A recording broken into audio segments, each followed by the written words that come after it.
Let's play a couple rounds of Would You Use This Book? So I was browsing my local Friends of the Public Library store, and I came across a copy of Edith Holden, The Country Diary of an Edwardian Lady. It was going for just $6, so I had to pick this up. And I noticed that this seemed to look a little different from the copy that I had at home, so I just wanted to do a little compare and contrast to help you decide if you would prefer one copy over another. So this book is pretty common in the junk journaling world, favored for its illustrations, its natural aesthetic, handwritten-ish feel. This is actually a reproduction of a nature diary from 1906 by Edith Holden. And this copy here has a different cover from the version that I had at home. And there's a couple different distinct differences. So it's about 9 by 7 in size. The pages are 9 by 7. And as you can see here, it's got very different dust jackets. And when you look inside, the covers are distinctly different. So the more common version, I don't know if it's more common. The one that I've been running into looks more like this on the inside as a dark green. And then this one is more of a white, perhaps an eggshell color with the image printed right on there. And then you've got the inside being a slightly different shade of green. And then I think the most important difference here is that the papers in one book is much yellower than the other. So there are kind of pros and cons to the yellowness of these pages. I think it, adds when you're looking for a background color that's not white, this can be handy. But it tends to be a little yellower than a lot of the other things that we're working with. So it can sometimes be a challenge to integrate these kinds of pages with other pieces that we're working with. So let's let me flip to one of the beautiful pages that I was admiring, so you could see a little bit of the difference to the extent we can in this video medium. You can see here, this is definitely more of a white, and this is more of a light yellow in color, and that tone really affects the printing that goes on top of it. But otherwise, the pages are fairly similar. The other thing about this copy is that there's a bit of a pinkish tinge to these pages that I think seems a little odd. Maybe something that you might actually like and be looking for and could be beneficial, but I just want to warn you that it might not be apparent on the video, but there is a bit of a pinkish tinge to this page, for example. And then we can look here. I think I can see how this page looks a little darker than this page for whatever reason.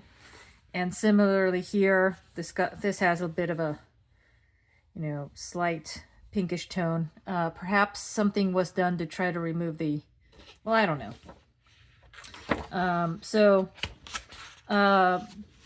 If that slight pinkishness is something that you could work with or doesn't bother you, then this book could be a really good option, especially if you're looking for a different color than this.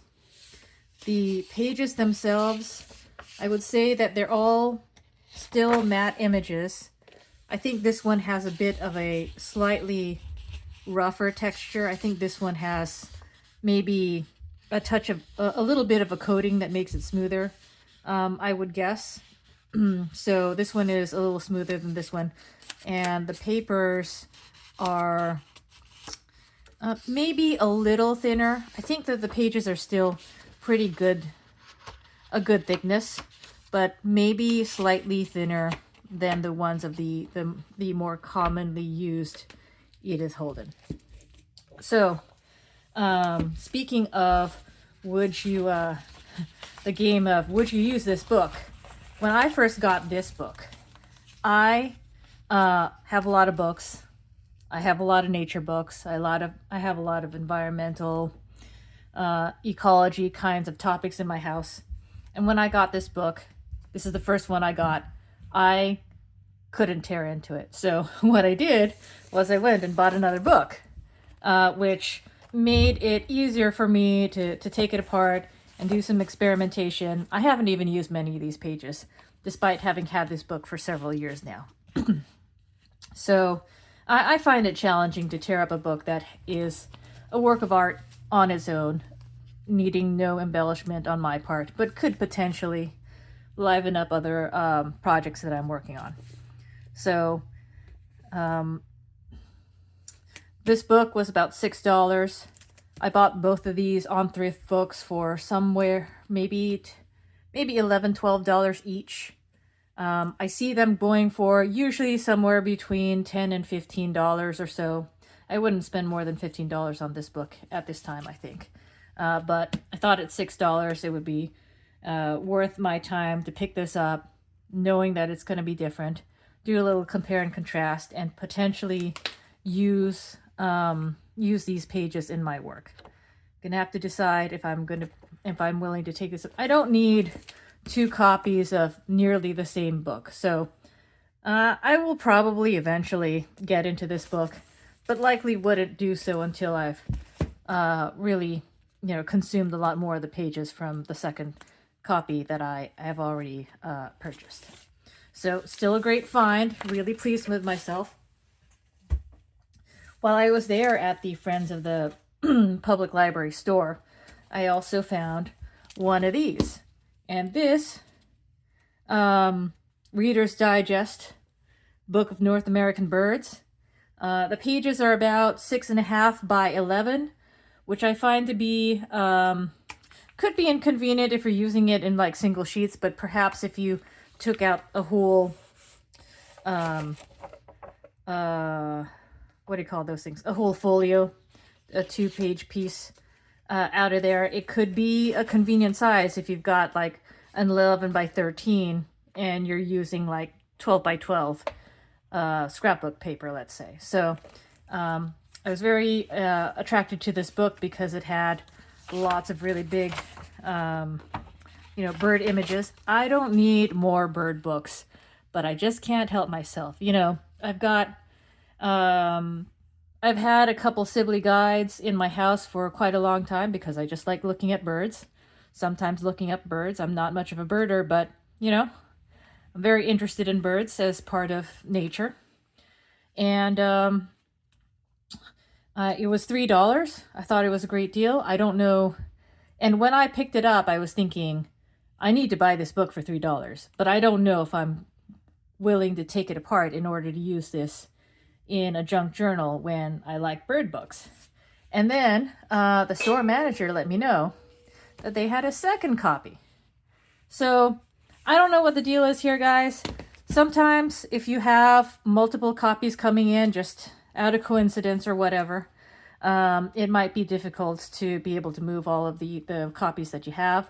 I was able to get this book for $1. It's a slightly more worn version than this one. And I could imagine it might be difficult to, say, sell 3 copies if you're hanging on to them and they're taking up significant bookshelf space when you could replace these with other books that you might be able to move faster. So I couldn't turn up that deal. I picked up this book and I thought I'd give you like a quick flip through because I don't think I've seen this one being used a whole lot. I don't know if it's because it's hard to get this at a good price or if this is about as or if it's about the shape of these pages. So let's just have a quick flip through. I know that some kinds of birds are really popular. Hummingbirds are popular, for example. I do wonder if there are other birds that people really like that they would like to see journals of. I like all sorts of kinds of birds. Hummingbirds are pretty, but I don't know if they're really the ones that really capture my attention like some other kinds, raptors, corvids, So please let me know in the comments what kind of birds you'd be interested in seeing more depictions of and more representation of in your junk journals. I know that there's controversy around owls. I suspect that people would love puffins if available, you know? What do you guys think? So just making a quick flip through here. Lots and lots of opportunities for making things with very large images.